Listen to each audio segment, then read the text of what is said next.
tentang kisah Nabi Musa alaihissalam. Nabi Musa adalah seorang nabi dari Bani Israel yang lahir di Mesir, dan beliau berdakwah kepada Raja Fir'aun. Raja Fir'aun sendiri adalah raja yang sangat kejam dan menyebut dirinya sebagai Tuhan. Jika masyarakat atau rakyatnya tidak mengakui hal tersebut, maka otomatis rakyat tersebut akan dihukum mati oleh Raja Fir'aun. Dalam dakwahnya, Nabi Musa sangatlah sabar dalam menghadapi Raja Fir'aun.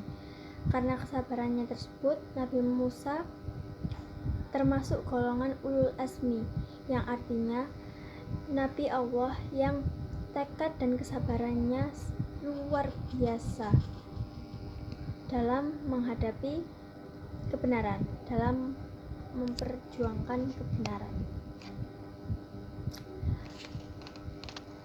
Dalam melakukan dakwahnya, Nabi Musa diberikan beberapa mukjizat oleh Allah. Dan sebelum kita membahas mukjizat tersebut, marilah kita mengenal Nabi Musa lebih dalam lagi.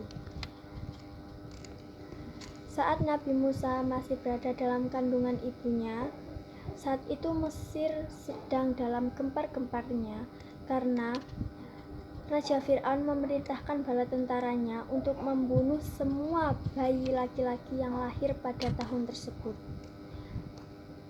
Karena ibunya Nabi Musa khawatir kalau Nabi Musa akan dibunuh oleh Raja Fir'aun, maka saat kelahiran Nabi Musa tiba, maka ibunya menghanyutkan Nabi Musa di sungai Nil. Nabi Musa ditaruh ke dalam sebuah kotak yang nyaman agar Nabi Musa tidak menangis. Kenapa Raja Fir'aun memerintahkan bala tentaranya untuk membunuh semua bayi laki-laki? Itu karena para pendamping istana atau yang biasanya kita sebut sebagai dukun, mereka mengatakan kepada Raja Fir'aun bahwa suatu saat pasti ada seorang laki-laki dari Bani Israel yang akan menghancurkan kekuasaan dari Raja Fir'aun tersebut. Maka dari itu, Raja Fir'aun langsung menyuruh bala tentaranya untuk membunuh semua bayi laki-laki yang ada di Bani Israel tersebut. Saat Nabi Musa dihanyutkan ke sungai Nil, tepat saat itu juga permaisuri dari Raja Fir'aun yaitu Siti Asia sedang mandi di sungai Nil tersebut bersama dayang-dayangnya. Dayang tersebut menemukan Nabi Musa dalam kotak tersebut dan langsung membawanya dan menunjukkannya kepada permaisuri Raja Fir'aun tersebut. Dan permaisuri Raja Fir'aun tersebut, Siti Asia, langsung membawa Nabi Musa ke istananya dan merawatnya dengan penuh kasih sayang. Siti Asia sangat menyayangi Nabi Musa karena pada saat itu beliau memang belum dikaruniai seorang putra atau putri. Di istana Fir'aun itulah Nabi Musa tumbuh. Tetapi bukan berarti sifat Nabi Musa menjadi buruk karena beliau tumbuh di istana Fir'aun tersebut. Malah justru sikap Nabi Musa sangatlah patuh, sangatlah baik terhadap semua orang. Perilakunya baik dan sangat percaya kepada Allah. Dan saat Nabi Musa ingin berdakwah kepada Raja Fir'aun, beliau tidak bisa melakukannya sendiri karena jika beliau berhadapan dengan Raja Fir'aun, otomatis beliau akan merasa gugup. Dia tidak bisa berbicara karena beliaulah yang telah merawatnya, sehingga dia tidak enak untuk mengatakan sesuatu yang akan membuat beliau menjadi marah. Maka dari itu Nabi Musa mengajak saudaranya Harun untuk berdakwah kepada Raja Fir'aun. Dan setelah Nabi Musa berdakwah kepada Raja Fir'aun pun marah dan beliau menantang Nabi Musa untuk adu kekuatan dengan penyihir-penyihir yang ada di istana. Tanpa berpikir panjang, Nabi Musa pun menyetujui hal itu. Dan adu kekuatan pun tiba. Arena pertandingan penuh dengan masyarakat, penuh dengan rakyat.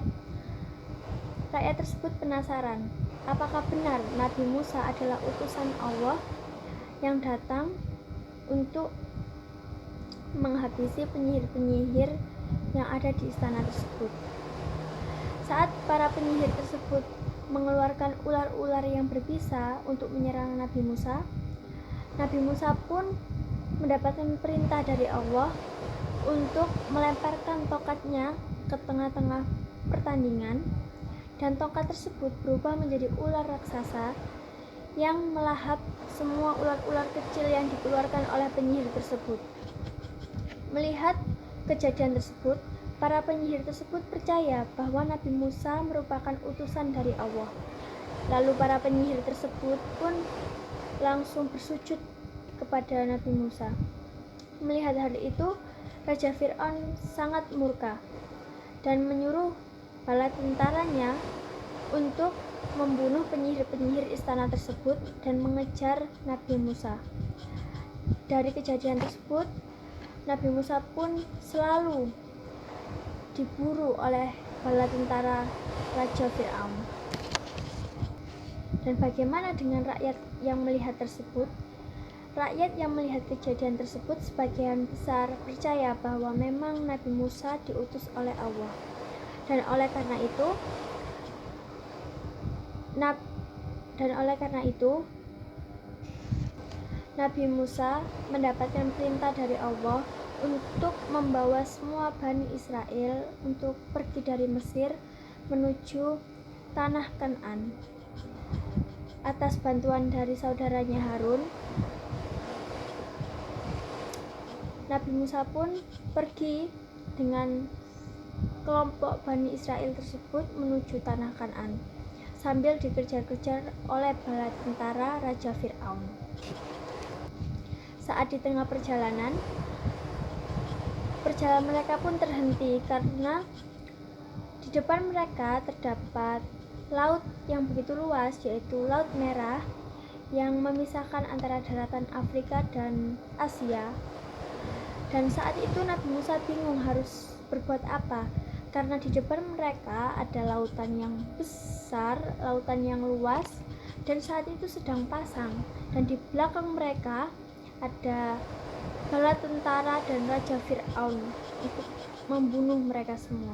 Atas perintah dari Allah, Nabi Musa pun menghentakkan tongkatnya ke laut tersebut, dan laut tersebut terbelah menjadi dua, dan di tengah-tengah belahan laut tersebut ada jalan untuk Bani Israel menyeberangi lautan tersebut.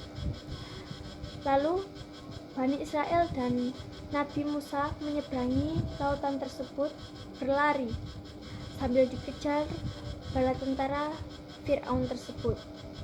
Setelah Nabi Musa dan Bani Israel tersebut sampai menyeberangi lautan, otomatis lautan tersebut akan tertutup kembali dan menyatu kembali, sehingga bala tentara Raja Fir'aun dan Raja Fir'aun sendiri tenggelam ke dalam Laut Merah tersebut, dan mereka semua mati, dan yang selamat hanyalah para pengikut Nabi Musa tersebut, yaitu Bani Israel, Harun, dan Nabi Musa sendiri. Sekian, wassalamualaikum warahmatullahi wabarakatuh.